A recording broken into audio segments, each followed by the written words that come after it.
That's the way I like to get a video started.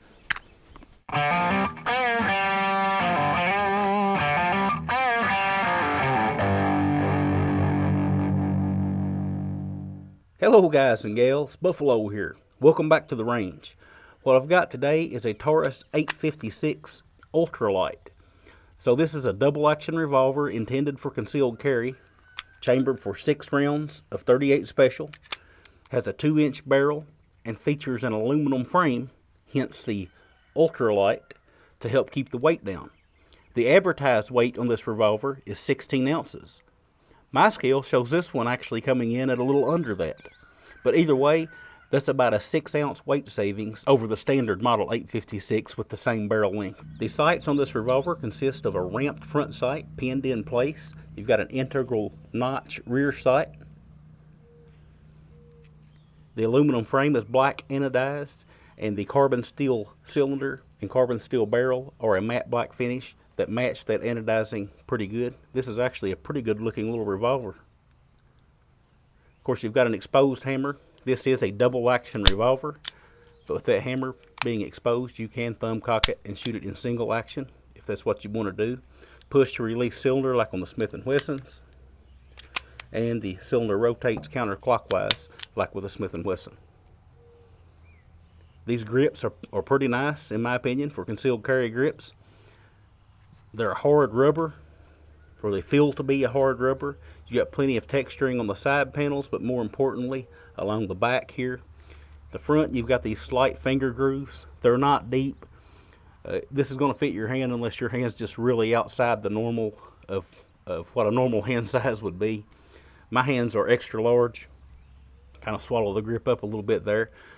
But my middle finger, of course, goes the first groove, ring finger the second, and then my pinky is just going to kind of wrap around the bottom there. I actually like the grip. It has this little shelf for your thumb to rest on, and it has it on both sides, so if you're a lefty, you get a shelf too. And the shelf doesn't affect my trigger finger at all on that side, so something else to think about. In the opening of the video, I was shooting that steel target at 40 yards. Let's try something a little more practical this time. I've got a cardboard target set up here, 6 rounds loaded up. These are just 158 grain full metal jackets. And this gun does have a transfer bar safety, so you can rest the hammer over a live round. The hammer can't make contact with the frame mounted firing pin unless you pull the trigger and bring the transfer bar up. Let's see what it shoots like here at about 7 yards.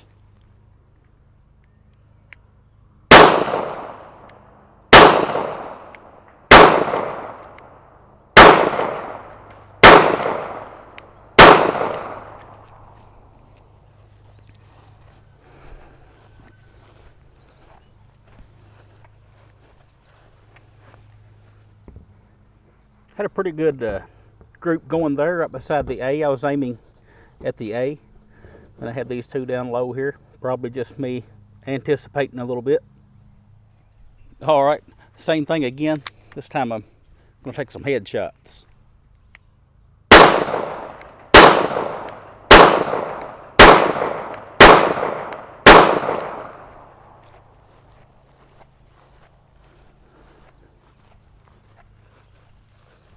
There you go.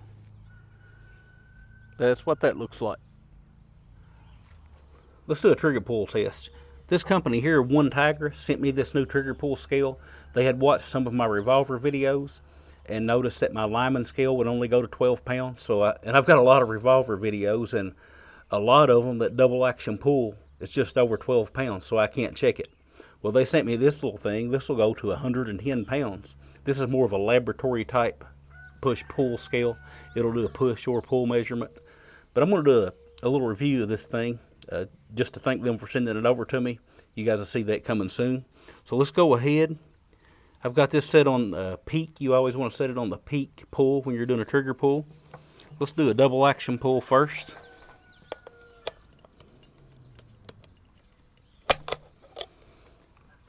Got 13.6 pounds on the double action. So with that little Lyman trigger scale that you guys normally see me use, it would have just read over limit. It wouldn't have given me a number. So that's pretty cool that I've got something to check that with now. Let's do a single action pull. I'm going to guess this to be around 5 or 6 pounds. I don't know. I haven't pulled it with the scale yet.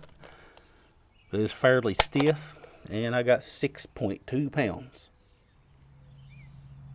People tend to get caught up on those numbers from the scale, the trigger pull weights, but that's only part of the equation. Trigger feel is much more important. And this little revolver actually has a pretty good feeling trigger.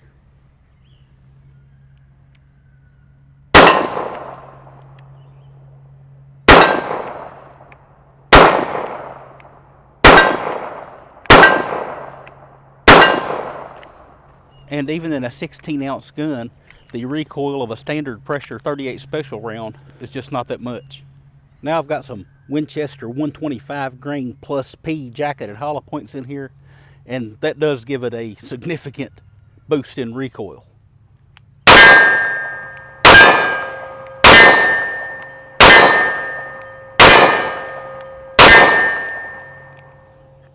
The Model 856 is just an extension of the Taurus Model 85 line. You may have heard of the Model 85. It's really popular among concealed carriers, but it only holds 5 rounds, whereas the 856 holds 6 rounds. That's where the 6 comes from on the 856. Now, it just says 38 special on the bottom of the barrel there, but it is plus P rated as far as I can tell. I looked in the owner's manual, and it says all Model 856 revolvers are rated for plus P ammunition without exception, so it must include the Ultra-lite as well. Also, with just a quick visit to the Taurus website, we can see that the gun does list as 38 special plus P. I want to do a little bit of a size comparison here. Now this thing's about 6.5 inches on the overall length. It's about 4.8 inches tall and 1.4 inches wide at the cylinder. I've got my Ruger SP101 here, which is a 5-shot revolver chambered in 38 special. Now this one has a 2.25 inch barrel versus the 2-inch barrel on the Taurus. But if you look, these guns are very similar in size. And the Ruger SP101, I'm sure a lot of you guys have seen them, so that might give you a better idea of the size of this little Taurus revolver. They're nearly identical. The Taurus is a little thicker. Now remember, it's a 6-shot revolver, whereas the SP101 is a 5-shot. So that cylinder is a little bit wider. Other than that, they're very similar. And my holster here, this is a Jackson leather holster that I used to carry that SP101. This 856 just fits it like a glove. I'm not saying that all holsters made for the SP101 will fit the 856, but the softer holsters like this that have a little bit of wiggle room certainly will.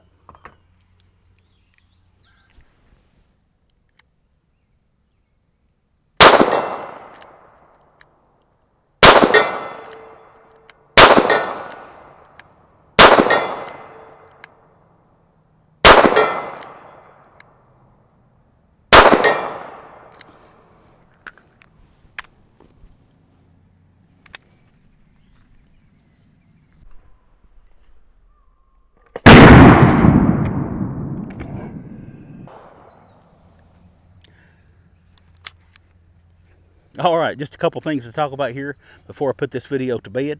Number one, this is not my revolver. This belongs to my friend David. He bought this thing, sent it over here brand new in the box. He didn't even shoot it. He allowed me to take the first shots with it and shoot it some and give an evaluation for you guys. That's what this video is. So thank you, David. I appreciate that. Stuff like that's what keeps this channel going. So this not being my revolver, I don't have 1,000 rounds through it. I don't even have 500 rounds through it. I've got about 150 rounds through this little revolver. I've had it here for about 4 weeks, and I've been shooting it on and off of the evenings whenever I get time. And of course, today making this video. But I haven't had a single issue.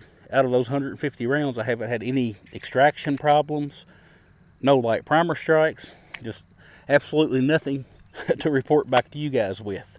You know, I like to report stuff back to you guys because that's what makes the videos interesting. But this thing was just boringly reliable. Done everything it's supposed to do. It puts the bullet hole where I point it.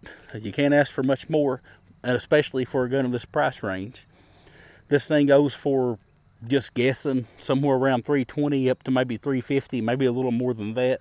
It's hard to knock it for that price point. Seems like a very good option to me with what few rounds I've had through it.